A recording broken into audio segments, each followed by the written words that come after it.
Hello student, today I am delivering to my lecture on the important compound of sodium in the series of S block element.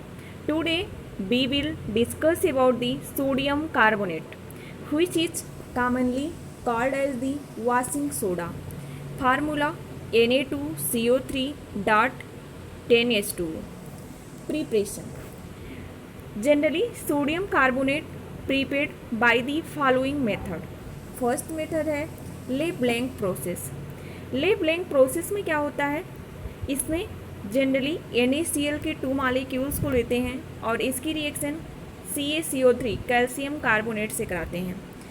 Calcium Ca chlorine के molecule के साथ react होके CaCl2 का formation करता है और sodium CO3 के साथ कंबाइन होके सोडियम कार्बोनेट का फॉर्मेशन करता है। नेक्स्ट जो इसकी प्रिपरेशन का मेथड है वो है Salve ammonia process. Salve ammonia process exam point of view से बहुत इम्पॉर्टेंट प्रोसेस है। जनरली इसमें क्या होता है, अमोनिया के 2 मॉलिक्यूल्स को लेके इसकी रिएक्शन H2O और कार्बन डाइऑक्साइड के साथ कराते हैं। H2O क्या करता है, अपना एक ऑक्सीजन इस CO2 को देता है, जिससे क्या होता है CO3 बन जाता है। जो H2O के पास 2 हाइड्रोजन बचे हैं वो क्या करता है, अमोनिया के एक मॉलिक्यूल्स को देता है तो NH4 हो जाता है। एक हाइड्रोजन फर्दर बचा है, अमोनिया के नेक्स्ट मॉलिक्यूल को देता है। इसी प्रकार से जो प्रोडक्ट बनता है वो क्या बनता है, NH4CO3। यहाँ से क्या हमें मिल गया, NH4CO3। जनरली CO3 पे क्या चार्ज होता है, -2, और अमोनियम पे NH4 पे क्या चार्ज होता है, +1। एक NH4 पे +1 चार्ज, 2 NH4 है तो क्या चार्ज होगा यहाँ पे +2, और CO3 पे क्या चार्ज होगा -2। ये आपस में क्या हो जाएंगे, न्यूट्रलाइज हो जाएंगे। नेक्स्ट स्टेप में हम क्या करते हैं, इस अमोनियम कार्बोनेट की रिएक्शन फर्दर H2O और CO2 के साथ कराते हैं। जैसे ही हम इसकी रिएक्शन H2O और CO2 के साथ कराते हैं अमोनियम कार्बोनेट की, पुनः वही रिएक्शन होती है। H2O में से एक ऑक्सीजन इस CO2 को दे देता है और क्या बन जाता है, CO3। अब बचे 2 हाइड्रोजन, 2 हाइड्रोजन में से एक हाइड्रोजन इस CH3 को दे देता है, CO3 को दे देता है, HCO3 बन गया। और दूसरा जो हाइड्रोजन बचा है नेक्स्ट वाला, वो क्या करता है, इस CO3 के देता है, जो बनता है, यानी इसमें क्या बन गए, 2HCO3 बन गए, 2HCO3 बन गए और 2 क्या बन गया, NH4 बन गया। इस अकॉर्डिंग हमारा ये रिएक्शन कंप्लीट हुआ। नेक्स्ट है, अब आपका जो भी अमोनियम हाइड्रोजन कार्बोनेट बना है स्टेप सेकेंड में, इसकी रिएक्शन फर्दर आप क्या कराते हैं, NaCl के साथ कराएंगे।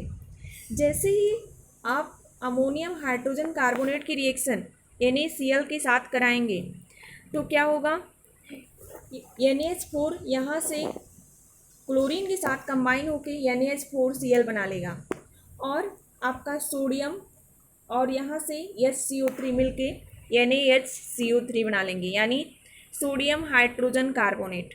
अब जो मोस्ट इम्पॉर्टेंट बात आती है साल्वे प्रोसेस की, वो यहाँ पे क्या है, हमारा जो भी बना है NaHCO3, ये क्या होगा, लो सॉल्युबल इन वाटर होता है। इसकी वाटर में सॉल्युबिलिटी क्या होगी, लो होगी।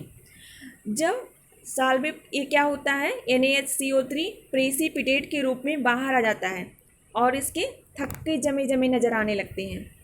जब भी आप अमोनियम हाइड्रोजन कार्बोनेट की रिएक्शन NaCl के साथ कराएंगे तो NH4Cl तो वाटर में आपको डिजॉल्व हुआ उसमें मिलेगा, लेकिन जो आपका सोडियम हाइड्रोजन कार्बोनेट है इसकी वाटर में उसमें सॉल्युबिलिटी नहीं हो पाएगी। अगर सॉल्युबिलिटी नहीं रहती है तो एक प्रेसिपिटेट के रूप में बाहर नज़र आएगा। अगर प्रेसिपिटेट के रूप में हमें ये बाहर दिख रहा है तो इसको हम क्या कर सकते हैं, इस प्रेसिपिटेट को छान के ले सकते हैं फर्दर।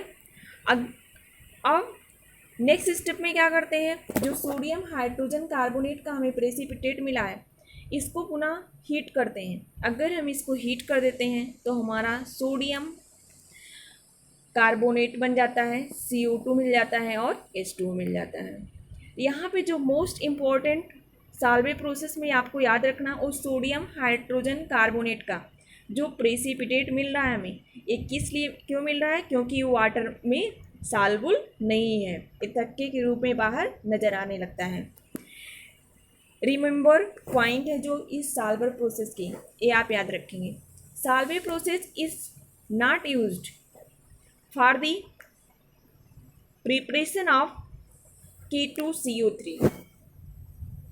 साल्वे प्रोसेस को K2CO3 के प्रिपरेशन में जनरली यूज नहीं किया जाता है, क्योंकि इसकी सॉल्युबिलिटी क्या होती है, ज़्यादा होती है। साल्वे प्रोसेस से आपको अगर K2CO3 पोटेशियम कार्बोनेट बनाना है तो नहीं बना सकते हैं। ऐसा इसलिए हो रहा है क्योंकि जो आपका सोडियम हाइड्रोजन कार्बोनेट यहाँ पे बन रहा है साल्वे प्रोसेस में, तो इसी अनुसार उसमें क्या बनेगा, पोटेशियम हाइड्रोजन कार्बोनेट बनेगा। तो सॉल्युबिलिटी ज़्यादा होने की वजह से अगर ये वाटर में डिजॉल्व हो जाएगा, सॉल्युबल हो जाएगा, तो हम उसको सेपरेट आउट कैसे करेंगे। अगर हम उसका सेपरेट आउट नहीं कर सकते हैं तो इस साल्वे प्रोसेस के द्वारा इसका प्रिपरेशन भी नहीं किया जा सकता है। मेन रीज़न यही है कि जो भी इसका बनेगा पोटेशियम हाइड्रोजन कार्बोनेट, वो वाटर में क्या हो जाएगा, सॉल्युबल हो जाएगा, प्रेसिपिटेट के फॉर्म में बाहर नहीं आएगा।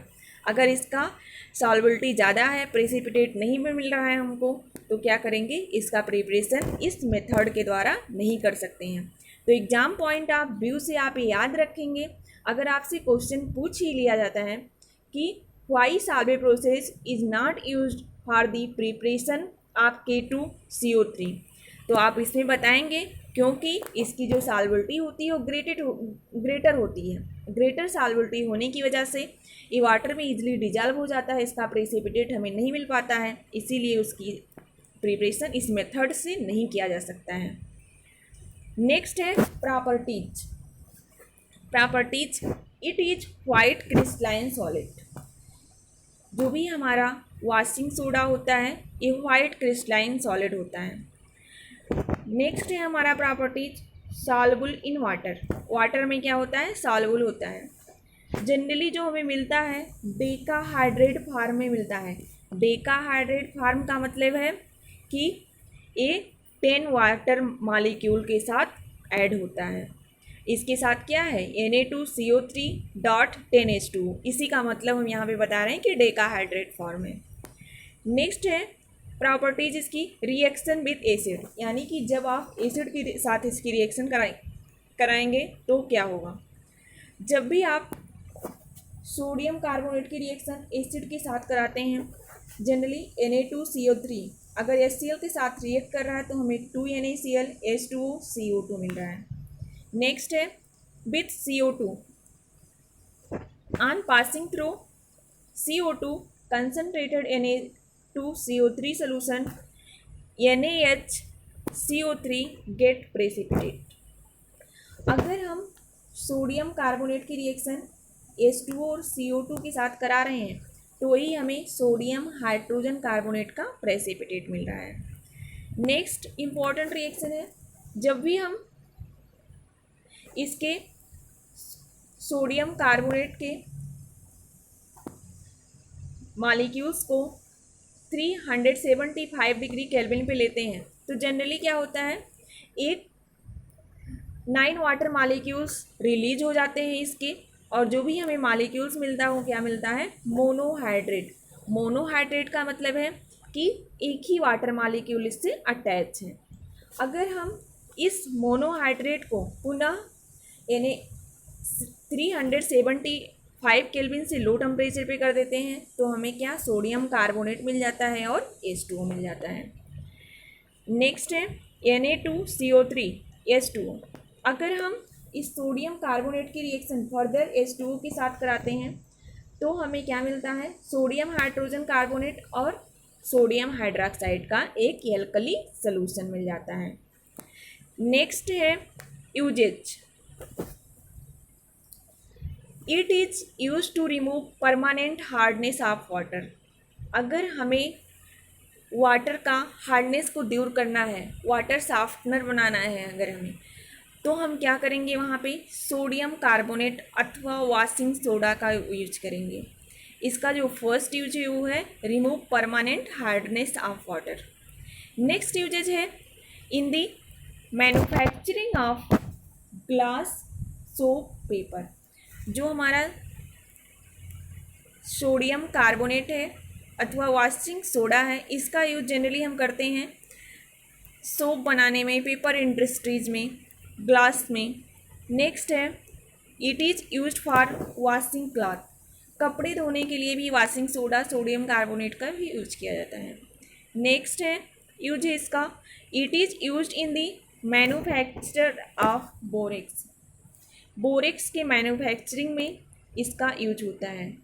नेक्स्ट है it is used in the laboratory reagent. प्रयोगशाला में विभिन्न रिएक्शन को परफॉर्म्स करने के लिए एक लैबोरेटरी रिएजेंट के रूप में भी सोडियम कार्बोनेट अथवा वॉशिंग सोडा का यूज किया जाता है। Thanks for watching this video. Please like share and subscribe this channel.